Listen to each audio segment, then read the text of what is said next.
10, kelas 11 ya, kelas 12 menunggu jadwal berikutnya gitu. Oke, baik, kita masuk kembali ke pelajaran ya. Untuk fisika, saya sepertinya beberapa pekan ini nggak masuk ya. Pekan kemarin ada kegiatan apa ya, saya nggak masuk itu. Ya, pekan kemarin saya ngasih lembar kerja itu LKPD. Tadi saya ngecek, sudah ada perwakilan kelompok yang mengunggah ya. Saya nggak tahu apakah hanya ada 4 kelompok atau ada yang belum mengunggah hasilnya gitu ya. Nah, untuk hari ini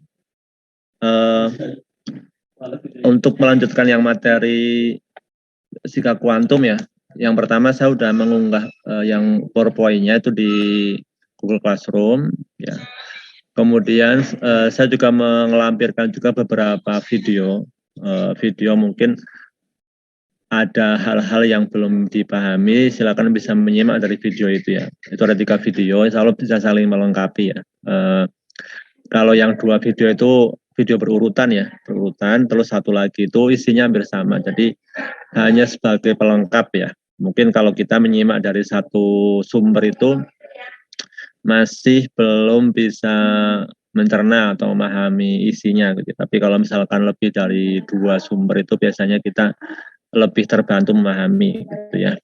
Jadi selain dari PowerPoint, kemudian dari video itu untuk melengkapi. Nah, soalnya kalau kamu udah menyimak video itu yang 3 itu tuh untuk materi fisika kuantum sudah terwakili semua gitu ya. Artinya tidak, meskipun saya bukan yang menjelaskan, sama isinya gitu. Nah, kemudian saya juga melampirkan latihan soal ya, latihan soal fisika kuantum.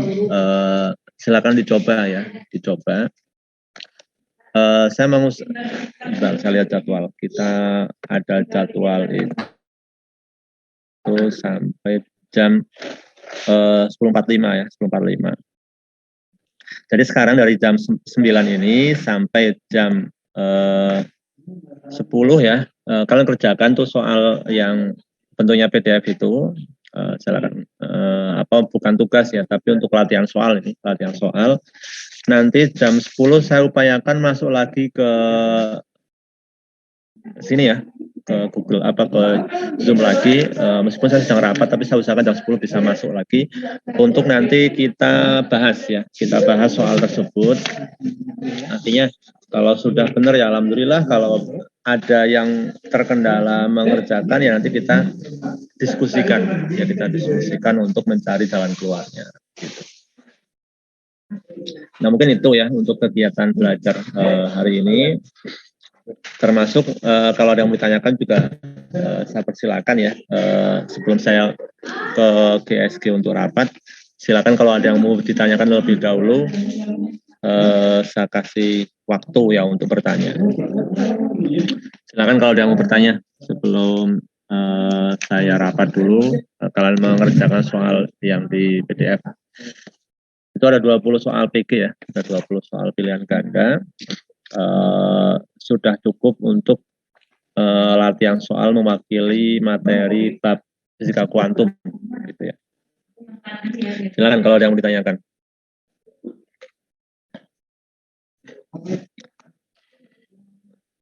Terkait lembar kerja kemarin kalau ada yang ditanyakan juga silakan ya, tapi saya rasa sudah cukup jelas ya. Yang pertama tentang radiasi benda hitam ya, itu sebenarnya lebih kita belajar tentang pergeseran Wien ya, pergeseran Wien. Jadi bagaimana hubungan antara suhu dengan panjang gelombang ya.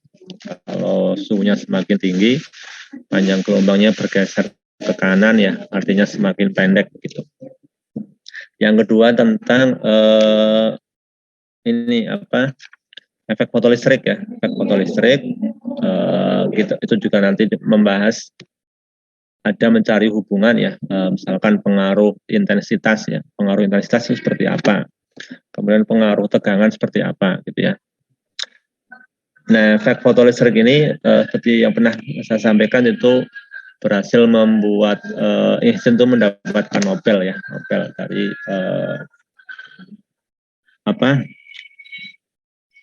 efek fotolistrik ya, fotolistrik itu. Nah, semoga dengan kegiatan percobaan secara simulasi itu mudah memahami ya tentang radiasi benda hitam, kemudian pergeseran Wien, kemudian efek fotolistrik gitu ya.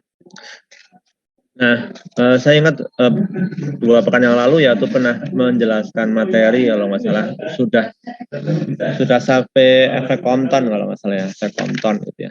Sehingga kita udah hampir selesai gitu ya. Selesai. Maka untuk sekarang tinggal kalau masih ada yang belum paham, tinggal review itu lihat di video ya. Itu saya ambil dari YouTube.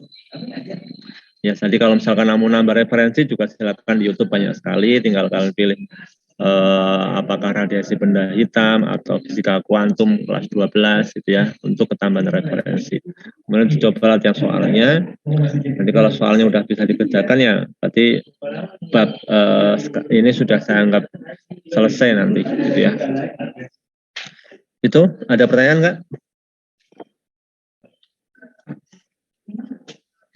Oke, nggak ada ya. Kalau nggak ada silakan dicoba kerjakan. Nanti saya upayakan jam 10-an saya masuk ya, masuk ke Zoom lagi. Jadi kalau mau keluar Zoom silakan, nanti jam 10 kalian join kembali ke Zoom ini ya. Jadi untuk kita membahas soal yang sekarang udah saya berikan di Google Classroom ya, tentang soal latihan fisika kuantum ya. Itu saya ambil dari buku, saya foto dari buku itu ya. Demikian sementara saya sampai ketemu nanti jam 10-an ya, 10-an di Zoom ini untuk kita diskusi atau membahas soal yang sudah dikerjakan. Terima kasih. Assalamualaikum warahmatullahi wabarakatuh. Waalaikumsalam warahmatullahi wabarakatuh. Ya, silakan dicoba ya.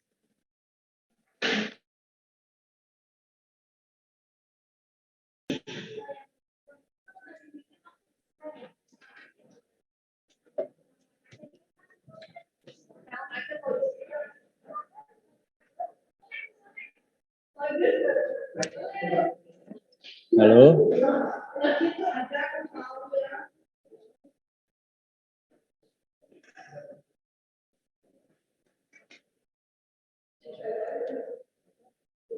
Ini belum semua mengerjakan nomor 2. Pak. Oke. Nomor 2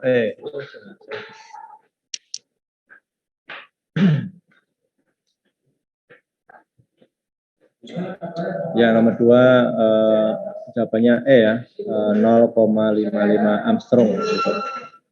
Dan selanjutnya nomor 3.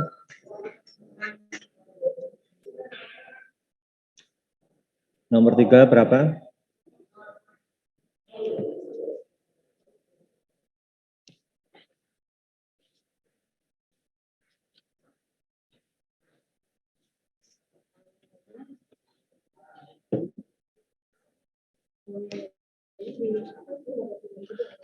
Nomor 3 menghitung energi foton ya, menghitung energi foton.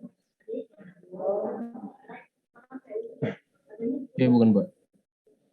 Energi foton, jawabannya 3,3 ya. 3,3 kali 10 pangkat min 19 ya. Yang C. Atau ada yang lain, beda? Sama, Bu. Sama ya. Oke, selanjutnya nomor 4. Nah, nomor 4 ini pada peristiwa efek Compton ya, jika lambda adalah panjang gelombang sinar X dihamburkan oleh elektron bermassa M0 dengan sudut hambur theta dan panjang gelombang dihamburkan to lambda aksen, maka hubungan antara lambda dan lambda aksen adalah, nah ini rumus ya, rumus terkait ini apa, efek Compton ya, rumus efek Compton. Kalau ini sih gampang ya, lambda aksen min lambda sama dengan H dibagi M0 kali C dalam kurung 1 min cos theta. Oke, selanjutnya nomor 5. Nomor 5 itu menghitung energi kinetik elektron ya. Ini sama pada peristiwa efek fotolistrik ya. Jadi keping logam memiliki energi ambang 2 elektron volt disinari dengan cahaya monokromatis 6000 angstrom hingga elektronnya meninggalkan permukaan logam. Maka tentukan energi kinetik elektron. Ini nomor 5 ini hampir sama ya, hampir sama dengan nomor 1 ya. Cuma nanti perbedaannya ini pakai energi ambang ya, misalnya pakai energi ambang.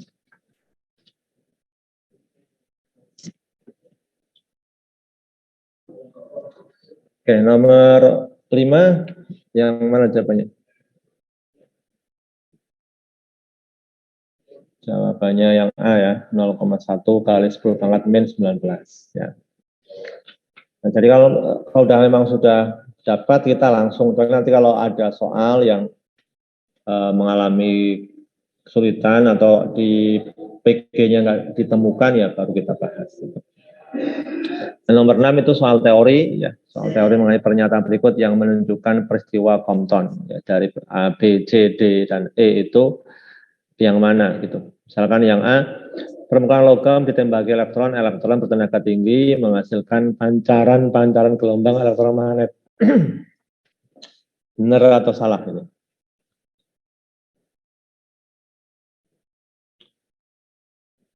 Kalau misalkan salah itu salahnya di mana gitu. Ya kita tahu jadi ketika kita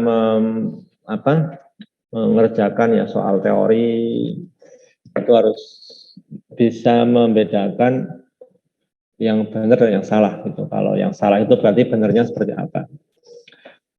Nah, peristiwa efek Compton ya, efek Compton itu ada yang bisa menjelaskan apa peristiwa efek Compton itu?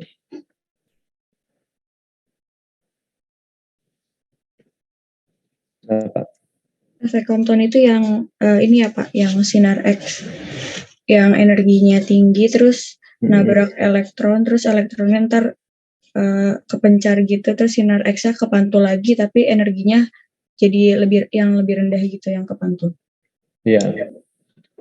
Jadi menurut Compton nanti benar tadi, misalkan sinar X ya ditembakkan pada elektron sasaran, kemudian nanti akan terhambur sinar X-nya itu. Kemudian nanti ada muncul juga selain sinar X terhambur ada juga elektron hamburan. Nah, sehingga kalau yang A itu lebih tepatnya apa?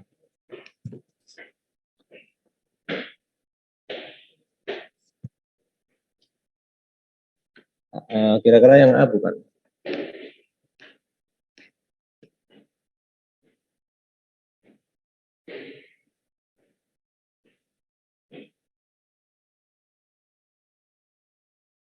Yang mana yang benar yang mana?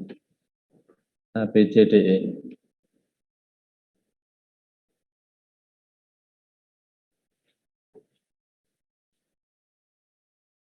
Yang apa? Yang sudah dikerjakan yang mana?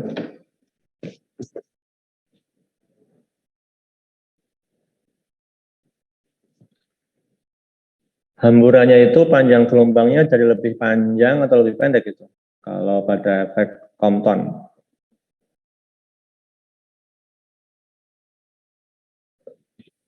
Ya lebih panjang ya. Nah, jadi yang B ya, hamburan sinar X oleh elektron, di mana panjang gelombang sinar yang dihamburkan itu menjadi lebih besar. Gitu. Nah kemudian kalau yang A itu ya tidak tepat ya, karena kalau permukaan logam yang ditembaki elektron itu nanti menghasilkan kalau efek fotolistrik ya itu nanti akan menghasilkan ini apa bukan gelombang yang dihasilkan ya, tapi misalkan ada timbul arus itu karena adanya pergerakan elektron itu. Kalau yang C, partikel-partikel apa yang ditembakkan ke permukaan logam emas tipis yang dihamburkan juga bukan. Yang D, jumlah foton yang dihasilkan oleh permukaan logam berbanding lurus dengan intensitas cahaya yang menyinari. Ini lebih kayak efek fotolistrik ya.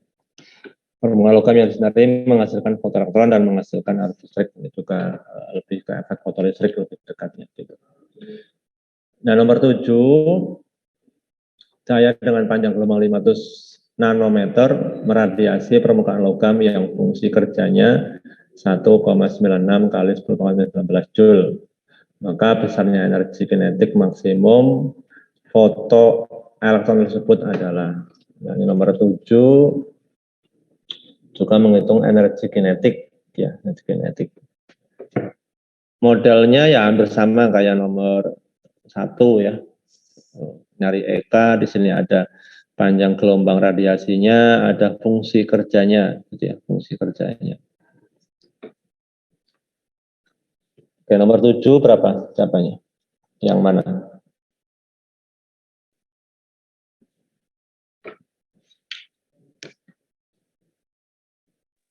Saya nemunya A, Pak. Ya, nomor 7 yang A ya, 2 kali 10 pangkat min 19 Joule. Gitu. Ya, kita ke nomor 8. Nomor 8 ya sama persamaan. Ya. Ketahui neutron bermasa M bergerak dengan kecepatan V. Ya, tidak mengalami relativitas ya. Jika lambda adalah panjang gelombang de Broglie, maka energi neutron tersebut adalah. Nah, nomor 8 ini panjang gelombang de Broglie ya. Ini kalau di materi itu yang hampir akhir-akhir ya. Jadi yang mana? HC per lambda atau HV per lambda atau min HC per lambda atau min HV per lambda atau HC per lambda ditambah MC kuadrat. Yang mana kira-kira?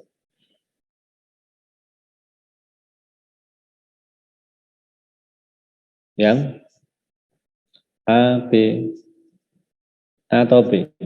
Nah, kita mengerucut ke dua pilihan ya, antara A dengan B.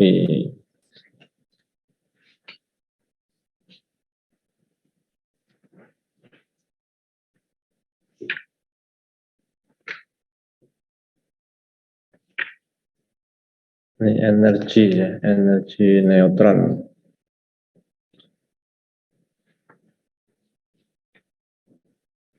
Yang mana? Yang B ya. Ini nanti untuk panjang gelombang de Broglie ini untuk menghitung energinya kita pakai persamaan HV per lambda. Nah, di sini V-nya itu kecepatannya. Nah, selanjutnya nomor 9, panjang gelombang de Broglie suatu partikel adalah titik-titik.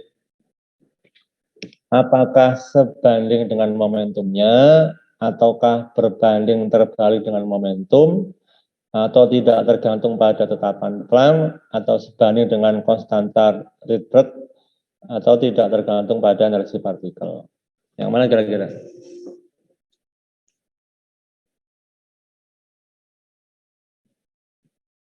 Panjang gelombang de Broglie. Nah. Kan rumusnya apa? Rumus de Broglie.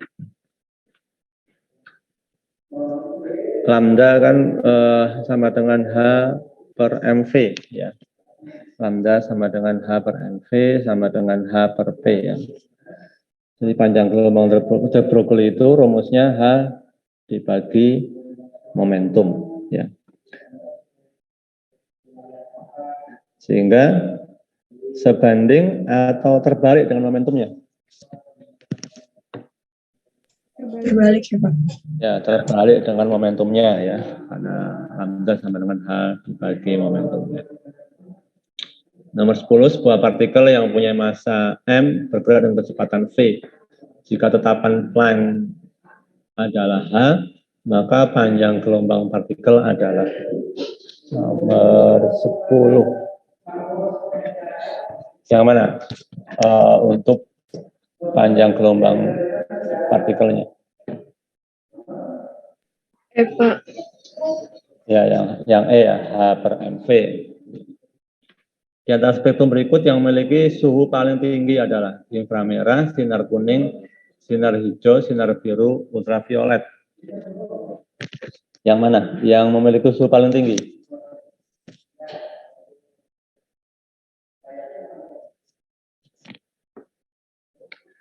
Masih ingat kan kemarin waktu itu percobaan ya, mencari suhu dengan warna, hubungan antara suhu dengan warna. Kalau suhunya paling tinggi, maka warnanya di mana? Biru, ya. Jadi spektrum yang memiliki suhu paling tinggi adalah warna biru, gitu ya. Warna biru. Oke, nomor 12, menurut postulat Planck bahwa rumus intensitas radiasi harus mengandung besaran-besaran sebagai berikut. Yang mana? Untuk rumus intensitas radiasi. Ya, ini menurut postulat Planck ya, postulat Planck. Nah, kan kemarin pernah saya sampaikan di awal itu bahwa rumus intensitas radiasi itu kan ada dua pendekatan ya, pendekatan kuantum sama pendekatan fisika klasik ya. Kalau fisika klasik itu pendekatan ini apa? Bahwa energi suhu itu sebanding dengan setengah kT ya, setengah kT. Kalau yang hipotesis Planck kan energi sama dengan NHF ya, NHF. Kalau yang fisika klasik energi rata-ratanya sama dengan setengah kT kuadrat. Nah, karena ini Planck berarti fisika kuantum ya, maka energi itu akan dipengaruhi oleh apa itu?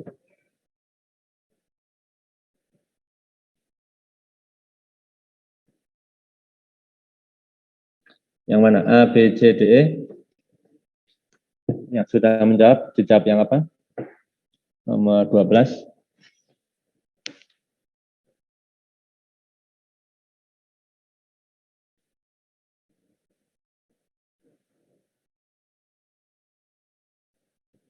Halo? Apa? Yang mungkin tadi udah sempat googling, menemukan jawabannya apa yang mempengaruhi? Ya, mempengaruhi apa? Postulat Planck ya, ini apa? Intensitas radiasi ya.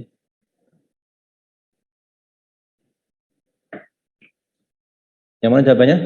Ayo. Ya, cepat. Atau belum?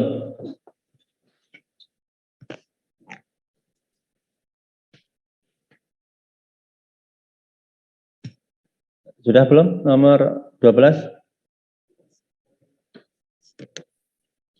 Belum. Oke. Ya, jadi pertama frekuensi ya berpengaruh gitu ya, frekuensi. Karena rumusnya kan E sama dengan NH kali F ya. Yang kedua adalah ya suhu ya. Jadi intensitas radiasi juga dipengaruhi suhu ya, meskipun pada rumus energinya Planck itu tidak ada tuh besaran suhu ya, hanya NHF gitu. Tapi kalau pada rumus Rayleigh-Jeans kan E-nya sama dengan setengah kT ya, setengah kT. Jadi yang berpengaruh adalah besaran suhu dan frekuensi. Oke, nomor 13, sebuah modus getaran memiliki frekuensi 6 kali 10 pangkat 15 Hz. Maka besar energi modus getar menurut kuantum Planck adalah, hanya nyari energi ya, energi ya NHF aja rumusnya ya. NHF kan udah ada frekuensinya. N-nya ya dimasukkan 1 ya, dimasukkan 1. Kan nomor 13 akan dapat hasilnya apa? Yang D ya. 4 kali 10 pangkat min 18 Joule. Dan lampu pijar 160 watt. Nanti ini dayanya 160 watt. Kemudian tegangannya 220 volt. Pada saat dinyalakan 6,6% energinya berubah menjadi energi foton dengan frekuensi 5 kali 10 pangkat 14 Hz. Maka banyaknya foton per sekon yang dipancarkan pada frekuensi tersebut adalah. Jadi kita hitung dulu itu dari energi, ya. Jadi kalau sudah hitung energi totalnya, kemudian kita hanya mengambil 6,6%-nya saja, ya, dari energi total itu. Kemudian kita menghitung banyak foton, ya, banyak foton per setiap detiknya. Berarti yang dihitung itu fotonnya, N-nya, banyak foton.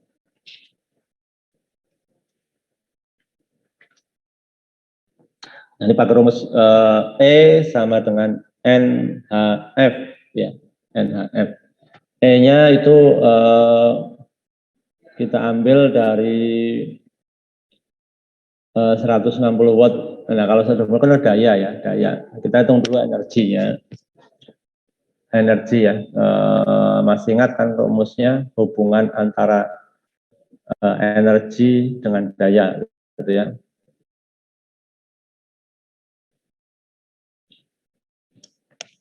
Kemudian frekuensinya ada, ya. Kita hanya menghitung banyak foton per sekon. Daya itu kan energi per sekon, ya, energi per sekon. Sehingga kalau 160 watt itu berarti dia 160 joule per sekon, ya, 160 per sekon. Nah, kita ambil 6,6%-nya dari 160 joule per sekon itu. Nah, itu nanti dari rumus itu kita bisa menghitung N-nya, ya. N berarti sama dengan N dibagi H dibagi F. Maka nomor 14 yang sudah dapat, berapa hasilnya 14?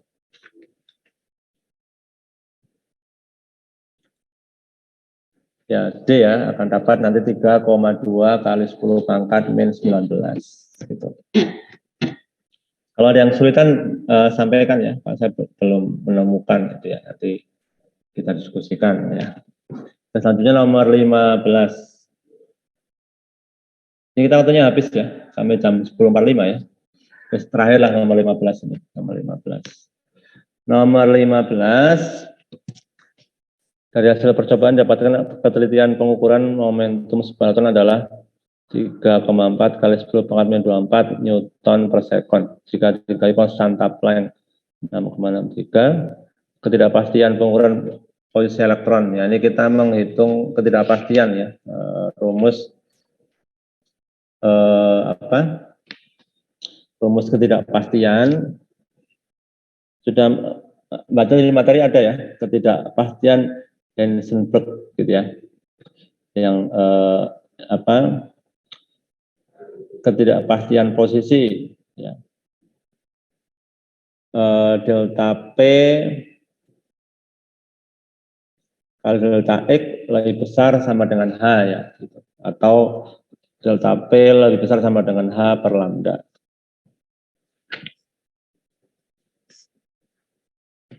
Ya, nanti kalau delta P-nya udah dapat 3,4, kemudian konstanta Planck-nya udah dapat, ya. Berarti delta X itu sama dengan H per delta P, ya, kalau salahnya. H per delta P. Maka akan dapat yang mana jawabannya? 15 sudah belum?